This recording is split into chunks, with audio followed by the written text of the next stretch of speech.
साथियों, नमस्ते। आज हिंदी विशेष द्वितीय वर्ष के पाठ्यक्रम की दूसरी कहानी, बेहद ज़रूरी कहानी, मुंशी प्रेमचंद की कहानी पूस की रात पर कुछ ज़रूरी बिंदुओं पर बात करना चाहती हूँ। साथियों, जैसे गोदान में होरी की बेबसी है, यहाँ पूस की रात में हल्कू किसानी व्यवस्था को छोड़कर, ज़मीन और किसानी को छोड़कर मजदूर बन जाने के लिए बेबस है। किस तरह से भारतीय किसानों की, भारतीय गांव में अन्नदाताओं की स्थिति है कि वह अपने खेत के नष्ट हो जाने पर भी प्रसन्न मुख होकर ये कह सकते हैं कि चलो अब पूस की रात में यहाँ ठिठुर कर रखवाली तो नहीं करनी पड़ेगी। कितना अभावग्रस्त जीवन है। इसी अभावग्रस्त जीवन में भाव भरने के लिए प्रेमचंद यह कहानी लिखते हैं। दरअसल ये कहानी महाजनी व्यवस्था पर, उस समय की सामाजिक व्यवस्था पर एक चोट है, एक टीस है, एक दर्द है, एक तकलीफ है कि उस विडंबना को उजागर करने के लिए ये कहानी लिखी जा रही है। उसकी रात कहानी व्यवस्था के आगे घुटने टेक चुके किसानों के भाग्य की कहानी है।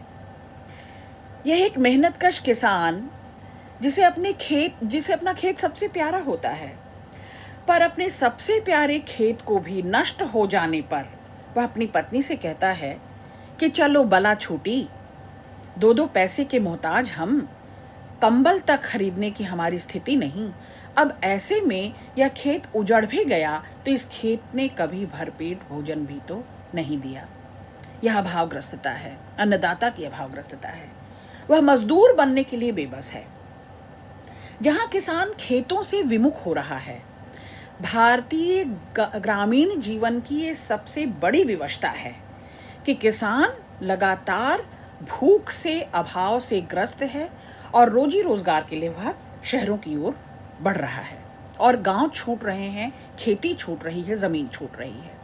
खेती छोड़ना उसके भाग्य में बदा है, लिखा है।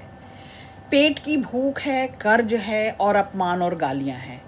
ऐसी परिस्थितियों की मार सहकर किसान कब तक खेती करे, वह बेबस है। एक किसान जो स्वाभिमान से जीना चाहता है, पर उसके स्वाभिमान की यह कठिन परीक्षा है कि जाड़ों की रात में, कठिन जाड़े की रात में, यानी पूस की रात में किसान ठिठुर कर, हाड़ कपाकर, हड्डी कपाकर अपने पाले हुए पशु जबरा को अपनी गोद से लिपटाकर उसकी देह से गर्मी पाकर कुछ राहत पाना चाहता है, और देह उसकी जैसे ही राहत पाती है वह सो जाता है और वह खेत की रखवाली नहीं कर पाता और खेत उजड़ जाता है नीलगायों से। तो कृषि किस तरह से अपनी किसानी छोड़कर मजदूर बन रहा है, ये विपदा, ये दुख किसानी व्यवस्था की का दुख है। महाजनों के ऋण के आगे, उनकी गालियों, फटकार और अपमान के आगे किसान अपना स्वाभिमान छोड़ देता है और धीरे धीरे किसान का स्वाभिमान उसकी ज़मीन होती है, उसका खेत होता है, और धीरे धीरे वह उस खेत से वंचित हो जाता है, उस ज़मीन से वंचित हो जाता है। हल्कू और जबरा भले ही मनुष्य और पशु हैं, मतलब अलग अलग जाति में जन्मे हुए लोग हैं, पर दोनों के दुख, दोनों की पीड़ा एक सी है। इसलिए दोनों का दुख का धरातल, यंत्रणा का धरातल, पीड़ा का धरातल एक है। अपने फर्ज की, अपने वफादारी को निभाने में जबरा भूख भूख कर, रात भर जग कर हल्कू को उठाने की कोशिश करता है, जगाने की कोशिश करता है। वह रात भर अपनी जिम्मेदारी पूरी करता है और खेतों की रखवाली करता है। पर हल्कू और जबरा की भावनाओं को अगर आज हम समझें, हम उस किसान और उस पशु जो वफादार है, उस पशु की आत्मीयता को समझें, तो हमें समझ में आता है कि दोनों ही बेबस हैं परिस्थितियों के आगे, और ये परिस्थितियां ही हैं जो दोनों को जोड़ती हैं। दोनों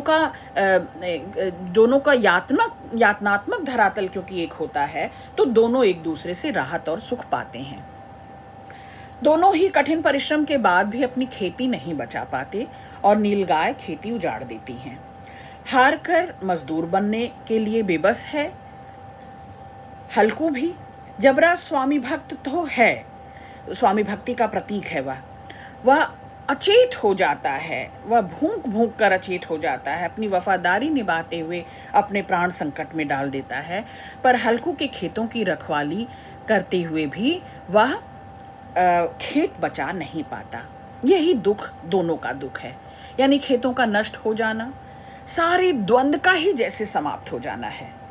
जैसे आप देखें कि हल्कू की पत्नी सोच की दृष्टि में अधिक प्रोग्रेसिव है, अगर अधिक प्रगतिशील है, आगे का देख लेती है, और वह हल्कू को बार बार समझाती है कि ऐसी खेती से तो मजूरी भली, ऐसी खेती से तो मजूरी भली।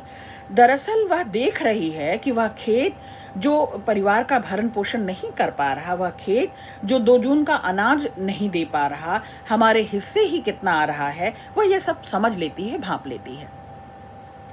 तो प्रेमचंद इस कहानी को गढ़ ही नहीं रहे हैं, बल्कि यहाँ पर जीवन की उन सच्चाइयों का भी उल्लेख कर रहे हैं। इस कहानी के माध्यम से प्रेमचंद कोई आदर्श प्रस्तुत नहीं करना चाहते। अति यथार्थ कहानी है ये, बिल्कुल वास्तविक जिंदगी की कहानी है ये। यहाँ एक गरीब किसान की लाचारी को दिखाया गया है। कोई भी दुख मनुष्य के साहस से बड़ा नहीं होता, हारा वही जो लड़ा नहीं होता। तो दोनों लड़ते हैं, जबरा और हल्कू अपनी परिस्थितियों से लड़ते हैं, जूझते हैं। पूस की रात, जाड़े की रात ठिठुर कर काटते हैं, खेत की रखवाली के लिए एकजुट रहते हैं, और खेत लुट जाता है, खेत खत्म हो जाता है। इस किसानी में फसल के नष्ट हो जाने के बाद भी हल्कू दुखी नहीं है। साथियों, यही वो विडंबना है जो पूस की रात के माध्यम से प्रेमचंद आपको दिखाना चाहते हैं, आपको समझाना चाहते हैं कि खेत जो किसान का आत्मसम्मान है, खेत के नष्ट हो जाने के बाद भी हल्कू दुखी नहीं है। फसल के नष्ट हो जाने पर भी वह अपनी पीड़ा को शीघ्र ही प्रसन्नता में बदल देता है, और हंसी उड़ाते हुए, अपनी हंसी उड़ाते, अपने अभावग्रस्तता की हंसी उड़ाते हुए खुश होकर कहता है कि अच्छा है, ऐसी खेती से तो मजूरी भली, जाड़ों में यहाँ ठिठुर कर हाड़ तो कपाना नहीं होगा, प्राण तो देना नहीं होगा। हल्कू साहसी है, साहस है, लेकिन देह में थोड़ी सी गर्मी आ जाने पर अकर्मण्य हो जाता है। ये मनुष्य का आदिम स्वभाव है कि व्यक्ति थोड़ा सा सुख पाता है, थोड़ी सी सुविधा पाता है, तो वह जड़ हो जाता है। हल्कू उन्हीं परिस्थितियों के कारण कि देह में थोड़ी सी गर्मी आती है, अलाव लगाता है, और अलाव की ताप से दोनों में की देह में थोड़ी गर्मी आती है। जबरा भूख भूख कर रात भर हल्कू को जगाने की कोशिश करता है, लेकिन हल्कू जाग नहीं पाता, और इस तरह से उसके खेत नष्ट हो जाते हैं। साथियों, इस कहानी पर और बहुत सारी चर्चा होनी चाहिए, क्योंकि यही कुछ प्रमुख बिंदु नहीं हैं, कुछ और ज़रूरी बिंदु हैं जो महाजनी व्यवस्था पर, किसानी सभ्यता पर, और किसान के मजदूर बन जाने पर कितना वह बेबस है। वह अन्नदाता जो सबके लिए अन्न जुटाता है, उसकी यह हालत है। पर ऐसा नहीं है कि वह लड़ता नहीं, वह विरोध नहीं करता, अपनी परिस्थितियों का विरोध करता है। यह स्पष्ट है कि हल्कू और जबरा फसल के नष्ट हो जाने के बाद भी परिस्थितियों से हारते नहीं हैं।